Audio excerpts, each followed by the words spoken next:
Russia Ukraine വാർ തുടങ്ങിയിട്ട് ഏകദേശം 4 കൊല്ലവും 3 മാസവും യുദ്ധത്തിന്റെ തുടക്ക കാലഘട്ടങ്ങളിൽ അമേരിക്കയും യൂറോപ്യൻ യൂണിയനുമാണ് ഉക്രൈനെ സഹായിച്ചുകൊണ്ടിരുന്നതെന്ന് നമുക്കറിയാം. പക്ഷേ ഉക്രൈൻ നാറ്റോയിൽ അംഗമല്ല. അതുപോലെ തന്നെ ഉക്രൈൻ യൂറോപ്യൻ യൂണിയനിലും അംഗമല്ല. നാറ്റോയിലും യൂറോപ്യൻ യൂണിയനിലും അംഗമല്ലാത്ത ഉക്രൈന് വേണ്ടി യൂറോപ്യൻ യൂണിയൻ അല്ലെങ്കിൽ യൂറോപ്യൻ കമ്മീഷൻ എന്ന് പറയും. അവർ പാസ്സാക്കിയിരിക്കുന്നത് 90 ബില്യൺ യൂറോ ആണ്. 90 ബില്യൺ യൂറോ എന്നത് ഡോളറിലേക്ക് ഒന്ന് കൺവേർട്ട് ചെയ്ത് നോക്കിക്കഴിഞ്ഞാൽ ഏകദേശം 105 ബില്യൺ US ഡോളർ വരും. ആ തുകയാണ് യൂറോപ്യൻ യൂണിയന് ഉക്രൈൻ ലോണായിട്ട് ഇപ്പോൾ പാസ്സാക്കുവാൻ പോകുന്നത്. പാസ്സാക്കി എന്ന് വേണം പറയാനായിട്ട്. ലോൺ എമൗണ്ട് തീർച്ചയായിട്ടും കണ്ടീഷണൽ ആയിട്ടാണ് ഉക്രൈന് കൈമാറുന്നത്. അതായത് ആയുധങ്ങളായിട്ടായിരിക്കും ഭൂരിഭാഗവും ഈ തുകയിൽ ഉക്രൈന് കൈമാറാനായിട്ട് യൂറോപ്യൻ യൂണിയൻ പോകുന്നത്. എന്താണെങ്കിലും റഷ്യയുമായിട്ട് തുടർ യുദ്ധം ചെയ്യാൻ വേണ്ടിയാണ് ഇത്രയും വലിയ തുക ഉക്രൈന് യൂറോപ്യൻ യൂണിയൻ ഇപ്പൊ കൈമാറാനായിട്ട് പോകുന്നത്. ഈ ലോൺ തുക പാസ്സായിട്ടുണ്ട്. ഒരുപക്ഷെ ആൽബർട്ട് കോസ്റ്റയുടെ കയ്യിൽ നിന്ന് ഈ തുകക്കുള്ള കരാർ സെലൻസ്കി കൈപ്പറ്റുന്നത് നിങ്ങൾ ഇതിനു മുമ്പ് ഒരുപക്ഷെ കണ്ടിട്ടുണ്ടാകാം. ഇപ്പോ ഈ യുദ്ധത്തിന്റെ ഒരു അവസ്ഥ എന്ന് പറയുമ്പോൾ 2014 മുതൽ പറയണം. 2014 റഷ്യ ക്രൈമിയ എന്ന് പറയുന്ന ഉക്രൈന്റെ ഭാഗം കീഴടക്കുന്ന സമയത്ത് ക്രൈമിയ എന്ന് പറയുന്നത് പണ്ട് ശരിക്കു പറഞ്ഞാൽ സോവിയറ്റ് യൂണിയന്റെ ക്രൂഷ്ചേവ് എന്ന് പറഞ്ഞ പുള്ളി ഉക്രൈനിൽ ലയിപ്പിച്ച ഒരു ഭാഗമാണ്. എന്നാൽ സോവിയറ്റ് യൂണിയൻ മൊത്തത്തിൽ ഉണ്ടായിരുന്ന സമയത്ത് ഈ ക്രൈമിയയുമായി ബന്ധപ്പെട്ട് സെബാസ്റ്റ്യപോൾ എന്ന ഒരു തുറമുഖം നിലവിലുണ്ടായിരുന്നു. ഇത് ശരിക്കും പറഞ്ഞാൽ ബ്ലാക്ക് സീയിലുള്ള ഒരു തുറമുഖമാണ്. ഇത് സോവിയറ്റ് യൂണിയനെ സംബന്ധിച്ച് വാം വാട്ടർ സീ എന്നാണ് അറിയപ്പെടുക. അതായത് തണുപ്പ് കാലത്തും വെള്ളം തണുത്തുറഞ്ഞു പോകാത്ത റഷ്യക്ക് അല്ലെങ്കിൽ ആ സമയത്ത് സോവിയറ്റ് യൂണിയന് ആകെ ഉണ്ടായിരുന്ന ഒരു തുറമുഖമാണ് ഈ സെബാസ്റ്റ്യപോൾ എന്ന് പറയുമ്പോൾ. ബാക്കിയുള്ള തുറമുഖങ്ങളെല്ലാവരും തണുപ്പ് കാലത്ത് തണുത്തുറഞ്ഞു പോകും. അതുകൊണ്ട് ചരക്ക് കൈമാറ്റം റഷ്യയെ സംബന്ധിച്ച് വളരെ ബുദ്ധിമുട്ടായിരുന്നു. ഈ ക്രൈമിയ കീഴടക്കിയത് സെബാസ്റ്റ്യപോൾ എന്ന തുറമുഖം കിട്ടാനാണെന്ന് അത് പണ്ട് സോവിയറ്റ് യൂണിയന്റെ ഭാഗമായതിനാൽ റഷ്യക്ക് അവകാശപ്പെട്ടാണെന്നും ആ ഒരു തുറമുഖം മാത്രമേ അവർക്ക് തണുപ്പ് കാലത്ത് എഫക്റ്റീവായിട്ട് ഉപയോഗിക്കാൻ സാധിക്കുകയുള്ളൂ എന്നും പറഞ്ഞാണ് റഷ്യ ക്രൈമിയയെ ആക്രമിച്ചത്. പിന്നെ വേറൊരു കാര്യം നോക്കിയാൽ ഈ പ്രദേശത്ത് കൂടുതലും റഷ്യക്കാരാണ് ഉണ്ടായിരുന്നത്. സെബാസ്റ്റ്യപോൾ ഉള്ള ക്രൈമിയ എന്ന പട്ടണം ആക്രമിച്ചപ്പോൾ ലോകം മുഴുവൻ എന്താണ് ചെയ്തത്? ലോകം മുഴുവൻ സാങ്ഷൻ സാങ്ഷൻ സാങ്ഷൻ എന്ന് പറഞ്ഞ് ഈ സമയത്ത് റഷ്യക്കെതിരെ മിണ്ടാതിരുന്നു. ഇതിനിടയിൽ ഉക്രൈന്റെ പ്രസിഡന്റുമാര് മാറി മാറി വന്നുപോയി. പക്ഷെ അവസാനം 2019 സെലൻസ്കി എന്ന് പറയുന്ന ഇന്നത്തെ പ്രസിഡന്റ് ഉക്രൈന്റെ ആദ്യത്തെ പ്രസിഡന്റായി മാറുന്നത്. ശരിക്കും പറഞ്ഞ സെലൻസ്കി വരുന്ന സമയത്ത് ഈ ക്രൈമിയ റഷ്യയുടെ കയ്യിൽ നിന്നും തിരിച്ചു പിടിക്കണമെന്ന് സെലൻസ്കി നിരന്തരം പറഞ്ഞുകൊണ്ടിരിക്കുന്നുണ്ടായിരുന്നു. വേറെ ആരും പക്ഷേ ഈ സെലൻസ്കി പറഞ്ഞുകൊണ്ടിരുന്ന കാര്യം കാര്യമായിട്ട് എടുത്തില്ല അല്ലെങ്കിൽ മൈൻഡ് ചെയ്തില്ല. എല്ലാവരും ഇത് സാങ്ഷൻ സാങ്ഷൻ സാങ്ഷൻ എന്ന് പറഞ്ഞ് അവഗണിച്ചു കളയായിരുന്നു. ഇതിന്റെ അനന്തര ഫലമായിട്ടാണ് പുടിൻ ക്രൈമിയ കയറി പിടിക്കുന്നത്. അങ്ങനെ 2022 ഡോൺ പ്ലാസും അതുപോലെ സൈപ്രേഷ്യം ഒക്കെ പിടിച്ചടക്കാനായിട്ട് പുടിൻ ഇറങ്ങി പുറപ്പെടുന്ന കാഴ്ചയാണ് പിന്നെ നമുക്ക് കാണാൻ സാധിക്കുന്നത്. ശരിക്കും പറഞ്ഞാൽ ഏകദേശം പിടിച്ചടക്കി ഈ പ്രദേശങ്ങൾ എന്ന് വേണം പറയാനായിട്ട്. ഏകദേശം നോക്കിക്കഴിഞ്ഞാൽ 20% ഞാൻ ഈ നേരത്തെ പറഞ്ഞ പ്രദേശങ്ങൾ എല്ലാനും റഷ്യയുടെ കൈവശമാണ് ഇപ്പോൾ ഉള്ളത്. അല്ലെങ്കിൽ റഷ്യ കൈവശം വെച്ചിരിക്കുകയാണ് ഈ പ്രദേശങ്ങളൊക്കെ തന്നെ. ഇപ്പോ ഇവിടെ എന്താ പ്രശ്നം എന്ന് ചോദിച്ചാൽ ഈ യുദ്ധം തുടങ്ങുന്ന സമയത്ത് അമേരിക്കൻ പ്രസിഡന്റ് സെലൻസ്കിയോട് പറഞ്ഞൊരു കാര്യമുണ്ട്. അതായത് ഞാൻ നിനക്കൊരു ഫ്ലൈറ്റ് അനുവദിച്ചു തരാം, നീ ഒരു പണി ചെയ്യ്, ഉക്രൈനിൽ നിന്ന് ഒരു വിമാനം എടുത്ത് വേറെ ഏതെങ്കിലും രാജ്യത്ത് പോയിരുന്നിട്ട് ഒരു പ്രവാസിയായിട്ട് പ്രവാസി ഗവൺമെന്റിനെ ഉക്രൈൻ്റെ ഉള്ളിൽ നീ നയിച്ചോളാനും ബൈഡൻ ആ സമയത്ത് ഉക്രൈൻ പ്രസിഡന്റ് സെലൻസ്കിയോട് പറഞ്ഞു. കാരണം ആ സമയത്ത് റഷ്യയുടെ ഏകദേശം 2 ലക്ഷത്തോളം വരുന്ന പട ഉക്രൈൻ്റെ ഉള്ളിലേക്ക് കയറിക്കഴിഞ്ഞു.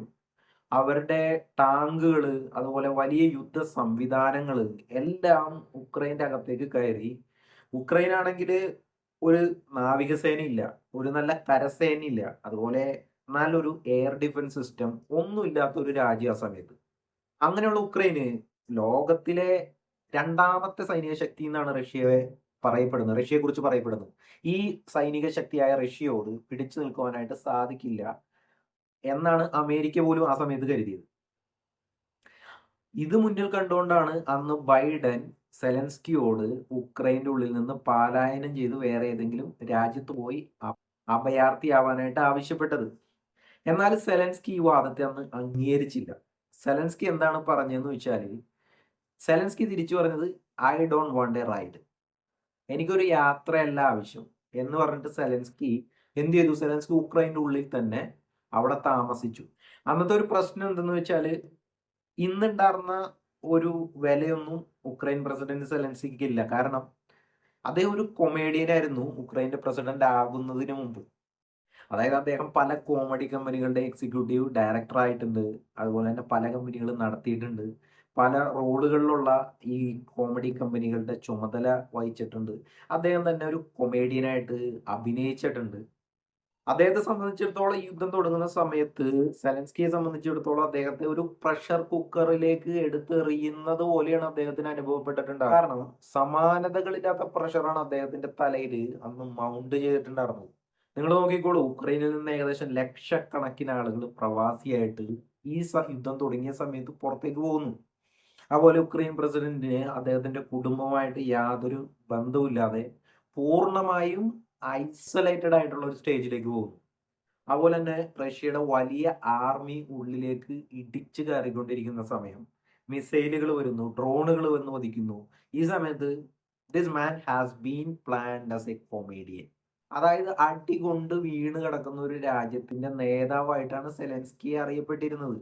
അതുപോലെ തന്നെ നിങ്ങൾ ഇന്ത്യയിലേക്ക് നോക്കിക്കോളൂ. ഇന്ത്യയിലെ കുറെ റഷ്യൻ ഫാൻസുകൾ ഉണ്ടല്ലോ, റഷ്യ അനുകൂലിക്കുന്ന കുറെ മാധ്യമങ്ങളുണ്ട്. അവരൊക്കെ എങ്ങനെയാണ് സെലൻസ്കിയെ ചിത്രീകരിച്ചിരുന്നത്? ലോകത്തിൽ തന്നെ ഏറ്റവും വലിയ കോമാളിയായിട്ടാണ് സെലൻസ്കിയെ ആ സമയത്ത് ഇന്ത്യയിലെ മാധ്യമങ്ങളൊക്കെ ചിത്രീകരിച്ചുകൊണ്ടിരുന്നത്. പക്ഷേ സെലൻസ്കിയുടെ തലവര ഗ്രാഫ് ഉയരുന്നത് 2025 ഫെബ്രുവരിയിൽ ഓവൽ ഓഫീസിൽ വെച്ച് നടന്ന സംഭവത്തിന് ശേഷമാണ്. ഇന്ന് നോക്കിയാൽ സെലൻസ്കിയുടെ പോപ്പുലാരിറ്റി ഉക്രൈൻ്റെ ഉള്ളിൽ 60% മീതെ കൂടിയിട്ടുണ്ട്. നിങ്ങൾ ആ ഓവൽ ഓഫീസിലെ ചർച്ച ശ്രദ്ധിച്ചാൽ മനസ്സിലാവും. അമേരിക്കയുടെ JD വാൻസ്, ട്രംപ് ഇങ്ങനെയുള്ളവരുടെ മുന്നിൽ അത്ര വേണ്ടത്ര ഇംഗ്ലീഷ് പരിജ്ഞാനമില്ലാതെ എന്നാൽ ക്ഷമയോടുകൂടെ തൻ്റെ അവതരിപ്പിക്കേണ്ട കാര്യങ്ങൾ അപമാനം സഹിച്ചിട്ടും പറയാനുള്ളത് പറയേണ്ട രീതിയിൽ പറഞ്ഞിട്ട് ഇറങ്ങിപ്പോകുന്ന ഒരു സെലൻസ്കി ഉണ്ട്. അത് കണ്ടു നിന്നവർക്ക് ഭയങ്കര ഇമോഷണൽ ട്രെയിൻ ആയിട്ടുള്ള ആംബിയൻസ് ആണ് അന്ന് ആ ഒരു ചർച്ച കൊടുത്തത്.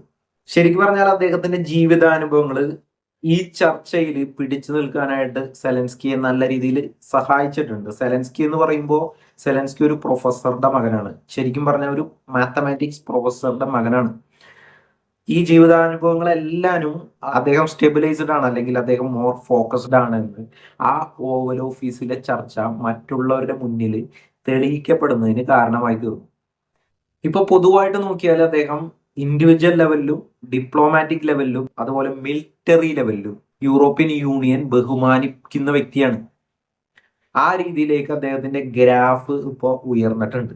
പക്ഷെ ഇത്രയൊക്കെ ഞാൻ പറഞ്ഞെങ്കിലും റഷ്യൻ ഫാൻസിന്റെ കാര്യം ഞാൻ ഈ വീഡിയോയിൽ വിടുകയാണ്. ഏതെങ്കിലും റഷ്യൻ ഫാൻസ് കാണുന്നുണ്ടെങ്കിൽ നിങ്ങൾക്ക് എന്ത് വേണമെങ്കിലും ഈ വീഡിയോന്റെ താഴെ കമന്റ് ചെയ്യാം. കാരണം റഷ്യ എന്ത് തെണ്ടിത്തരം ചെയ്താലും റഷ്യ മാത്രം ശരിയെന്ന് പറയുന്നവരെ കുറിച്ച് സംസാരിക്കാൻ നമുക്കിവിടെ സാധിക്കില്ല.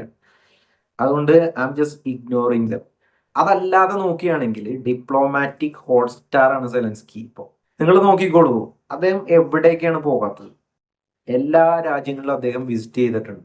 അതായത് സ്വന്തം രാജ്യത്തെ പ്രൊട്ടക്റ്റ് ചെയ്യാനായിട്ട് മറ്റുള്ള രാജ്യങ്ങളുടെ കയ്യിൽ നിന്ന് സഹായം ലഭിക്കുവാൻ അതിനുവേണ്ടി അപമാനം സഹിക്കുന്നു, ഇകഴ്ത്തലുകൾ സഹിക്കുന്നു, ക്ഷമിക്കുന്നു. നിങ്ങൾ നോക്കിക്കോളൂ, യൂറോപ്പിൽ ഉടനീളം വിസിറ്റുകൾ നടത്തി പല സമ്മേളനങ്ങളിൽ അദ്ദേഹം പ്രസംഗിച്ചു എന്നുള്ളതാണ്. പോളണ്ടിൽ, ഫ്രാൻസിൽ, ജർമ്മനിയിൽ ഇവിടെയൊക്കെ പോയി പ്രസംഗിച്ച വിഷയം എന്താണ്? പ്രസംഗിച്ചത് നോക്കൂ, റഷ്യ ഇപ്പോ ഞങ്ങളെ ആക്രമിക്കുന്നുണ്ട്, എന്നാൽ അടുത്ത ടാർഗറ്റ് നിങ്ങളാണ്. ഇങ്ങനെയാണ് സെലൻസ്കി യൂറോപ്പിൽ ഉടനീളം പ്രസംഗിച്ച് നടന്നിരുന്നത്. അതോടുകൂടി ഒരു വീരവാദം കൂടെ സെലൻസ്കി കൂട്ടത്തിൽ അടിച്ചിട്ടുണ്ട്. അതായത് യൂറോപ്പിലെ ഏറ്റവും ശക്തമായ മിലിറ്ററി എന്ന് പറയുന്നത് ഉക്രൈൻ ആണെന്ന് പറഞ്ഞിട്ട്.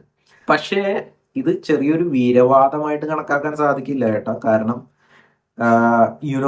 ഏറ്റവും വലിയ സൈനിക ശക്തി ഉക്രൈൻ അല്ല. പക്ഷേ റഷ്യയെ പോലുള്ള സൈനിക ശക്തി, ലോകത്തിലെ തന്നെ രണ്ടാമത്തെ ഏറ്റവും വലിയ സൈനിക ശക്തി എന്നറിയപ്പെടുന്ന റഷ്യ പോലൊരു രാജ്യത്തിനെതിരെ ലിമിറ്റഡ് ആയിട്ടുള്ള റിസോഴ്സ് വെച്ച് ഇത്ര എഫക്റ്റീവായി റഷ്യയെ നേരിടുന്ന വേറൊരു ആർമി ഇന്ന് ലോകത്തിലില്ല. അപ്പൊ നമ്മൾ തുടങ്ങി വെച്ച സെബാസ്റ്റ്യപോളിനെ കുറിച്ചാണ്. സെബാസ്റ്റ്യപോളിനെ കുറിച്ച് കുറച്ച് കാര്യങ്ങൾ പറഞ്ഞിട്ട് ഞാൻ ഈ വീഡിയോ വൈൻഡപ്പ് ചെയ്യാം. അതായത് സെബാസ്റ്റ്യപോളിലാണ് റഷ്യ അവരുടെ ഭൂരിഭാഗം ഫ്ലീറ്റുകളും കൊണ്ടുവന്നിട്ടിരിക്കുന്നത്. അവിടെയുള്ള ഓയിൽ ഡിപ്പോകള്, അവിടെയുള്ള എയർ ഡിഫൻസ് സിസ്റ്റം, അവിടെയുള്ള കപ്പലുകള്, ഇവയെല്ലാം വലിയ രീതിയിൽ ശരിക്കും പറഞ്ഞാൽ സ്വാമിങ് ഓഫ് ഡ്രോൺസ് എന്ന് പറയും. അതിപ്പോ റഷ്യ നേരിട്ടുകൊണ്ടിരിക്കുകയാണ്. അതായത് യുക്രൈൻ ഡ്രോൺ ടെക്നോളജിയിൽ വലിയ രീതിയിൽ മുന്നോട്ട് പോയിട്ടുണ്ട്. ഒരു കൊല്ലം തന്നെ, അതായത് 1 മില്യൺ എന്ന് പറഞ്ഞു കഴിഞ്ഞാൽ 1 കോടി ഡ്രോണാണ് ഉക്രൈൻ ഈ 2026 ഉൽപ്പാദിപ്പിക്കും എന്ന് കരുതപ്പെടുന്നത്. ശരിക്കും ഇപ്പോൾ ഒരു 100-200 ഡ്രോണൊക്കെ വെച്ചിട്ടാണ് ഉക്രൈൻ ആക്രമണം നടത്തുന്നത്.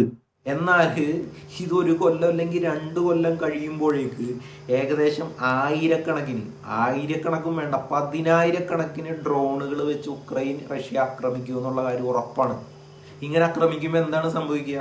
ഇങ്ങനെ ആക്രമിക്കുമ്പോൾ കപ്പലുകൾക്ക് ഇതൊരു പക്ഷേ കണ്ടുപിടിക്കുക, കപ്പലിലുള്ള എയർ ഡിഫൻസ് സിസ്റ്റം അല്ലെങ്കിൽ അതിൻ്റെ ചുറ്റുമുള്ള എയർ ഡിഫൻസ് സിസ്റ്റത്തിനെല്ലാം ഈ ഡ്രോണുകളെ കണ്ടുപിടിക്കാൻ സാധിച്ചാലും ഇല്ലെങ്കിലും ഇതിനെ ഒരുമിച്ച് ഇത്രയധികം ഡ്രോണുകൾ കടന്നു വന്ന് അതിനെ ഒരുമിച്ച് പ്രതിരോധിക്കാനായിട്ട് സാധിക്കില്ല.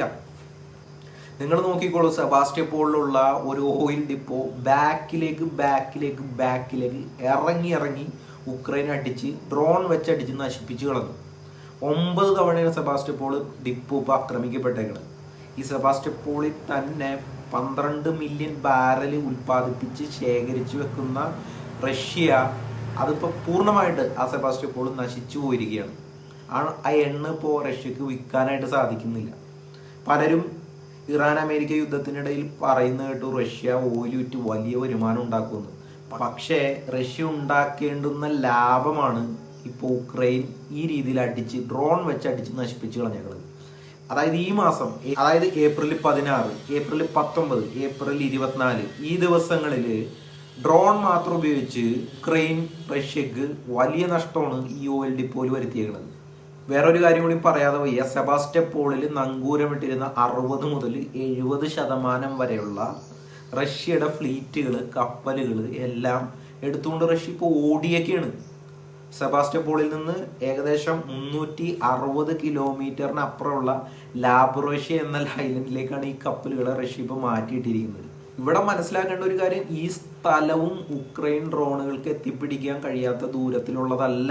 പക്ഷേ എന്തുകൊണ്ടോ ഉക്രൈൻ ഇപ്പോൾ അങ്ങോട്ട് ആക്രമിക്കുന്നില്ല. സെബാസ്റ്റ്യപോളിലാണ് കൂടുതൽ ആക്രമണം അഴിച്ചുവിട്ടുകൊണ്ടിരിക്കുന്നത്. നോക്കിയോളൂ, ഉക്രൈൻ യുദ്ധം ചെയ്യുന്നത് അൺമാൻഡ് വെഹിക്കിൾ ഉപയോഗിച്ചാണ്. അതുപോലെ അതുപോലെ ഡ്രോണുകളെ വെടിവെച്ചിടാൻ കഴിയുന്ന ആന്റി ഡ്രോൺ, ഈ മേഖലകളിൽ ഉക്രൈൻ ഒരുപാട് മുന്നോട്ട് പോയിട്ടുണ്ട്. അതായത് ആർട്ടിഫിഷ്യൽ ഇന്റലിജൻസ് പ്ലസ് ഇലക്ട്രോണിക്സ് ഇത് ഉപയോഗിച്ചിട്ട് ഉക്രൈൻ റഷ്യയെ വട്ടം കറക്കിക്കൊണ്ടിരിക്കുകയാണ്, അല്ലെങ്കിൽ നട്ടം തിരിച്ചുകൊണ്ടിരിക്കുകയാണ്. ഈ കഴിഞ്ഞ മാസം മാർച്ചിൽ മാത്രം 35,000-നും 37,000-നും ഇടയിലാണ് റഷ്യൻ കാഷ്വാലിറ്റി രേഖപ്പെടുത്തിയത്. അതിൽ പലതും ഉക്രൈൻ നടത്തിയത് അൺമാൻഡ് വെഹിക്കിൾസ് ഉപയോഗിച്ചാണ്. ഈ വെഹിക്കിളെ ഓടിച്ചു വിടുക, അതിന് മീതെ കൂടി ഡ്രോൺ പറത്തുക, ഈ അൺമാൻഡ് വെഹിക്കിൾ വെടിവെക്കുന്ന കാണുമ്പോൾ റഷ്യൻ സൈനികർ മാറി നിന്നാൽ മോളിൽ നിന്ന് ഡ്രോൺ വെച്ചടിക്കുക, വെടിവെക്കുക. Russia is having tough time now. നിങ്ങൾ വിശ്വസിച്ചാലും ഇല്ലെങ്കിലും ഇതാണ് സത്യം. എന്നെ കേൾക്കുന്ന റഷ്യൻ ഫാൻസ് ഇത് വിശ്വസിക്കണമെന്നില്ല, എനിക്കത് അവർ വിശ്വസിക്കണമെന്ന് നിർബന്ധമില്ല. പക്ഷേ സത്യം അറിയാൻ ആഗ്രഹിക്കുന്നവർ ഇത് വിശ്വസിച്ചാൽ മതിയാവുള്ളൂ. അപ്പോൾ ഗൈസ്, ഞാൻ ഈ വീഡിയോ വൈൻഡപ്പ് ചെയ്യണം. അടുത്തൊരു വീഡിയോയിൽ വീണ്ടും കാണാം. അതുവരേക്കും സൈനിങ് ഓഫ് സാംസിസ്.